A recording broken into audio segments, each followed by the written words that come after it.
Hello chess friends! In a recent video, Hikaru Nakamura claimed that Magnus Carlsen was apparently very drunk in a recent series of 74 online bullet games which he played with Daniel Naroditsky, at the end of which Carlsen had an overall score of only 29%. In this video, I am going to briefly look at some of the worst blunders that Carlsen made during this encounter, and then show you his performance rating against Naroditsky, comparing it to what his expected performance would have been if he was not supposedly very drunk, as Nakamura claimed. So first, let's take a look at a few of his worst blunders from this encounter. So first up, we have Magnus Carlsen with the black pieces in this position, where he goes for the move queen to g5. Looks kind of aggressive, but unfortunately white has a good response. How do you think Naroditsky responded?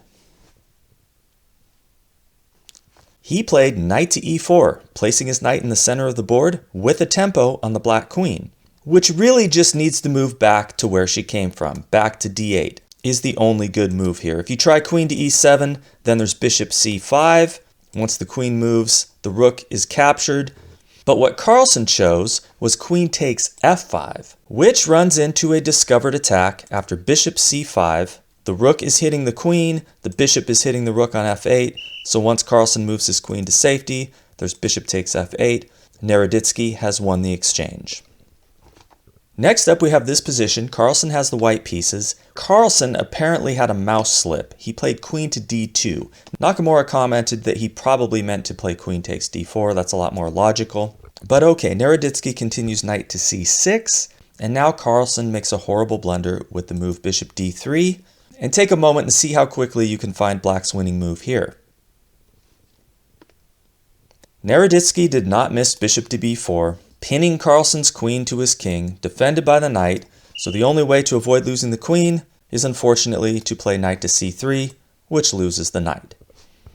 And finally, we're going to take a look at this position. Carlsen with the white pieces plays the unfortunate knight takes f7, and I imagine that most of you will spot pretty quickly what's wrong with this move.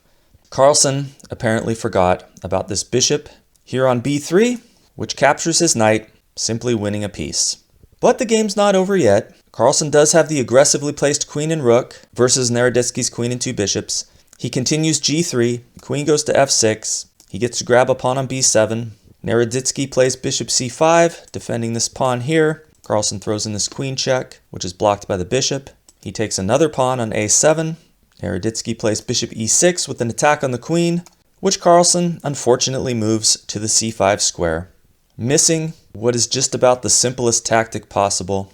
I think most of you probably already see the problem. Bishop takes c5. Maybe Carlsen forgot that that bishop was no longer pinned, since he moved the piece that was pinning it. I don't know. But that's the kind of blunder that I typically make when I'm playing bullet, and not something you see nearly as often from a player rated over 3,000. But anyway, that will conclude my quick review of Magnus Carlsen's worst blunders from this encounter, which brings us to the point of the video where I'll talk about ratings. So before these 74 games of this late night encounter began, Carlsen's bullet rating was 3315 versus Naroditsky's, which was 3397. So Naroditsky started this match with a bullet rating which was already 82 points higher than Carlsen's, which means he was expected to score 61% against the sober Magnus Carlsen, if you trust that their initial ratings are accurate, that is. But instead, Naroditsky scored 71%, which translates to a rating difference of 158 points. This puts Carlsen's performance rating at around 3239. Now this is only 54 points less than Nakamura's current bullet rating of 3293. So my takeaway from this is that if Carlsen was extremely inebriated during this encounter, as Nakamura claimed, he played extremely well, despite the few catastrophic blunders that we looked at, which are not unheard of for him to make in bullet or blitz games, even when he is totally sober. So everyone can just relax. If anything, this match is a testament to just how great Carlsen is, with a drunken bullet performance rating, which still puts him in the top 5 highest rated players on chess.com. So thank you for watching. I hope you enjoyed this. Please subscribe to the channel for more extremely interesting content, all related to chess, coming your way soon.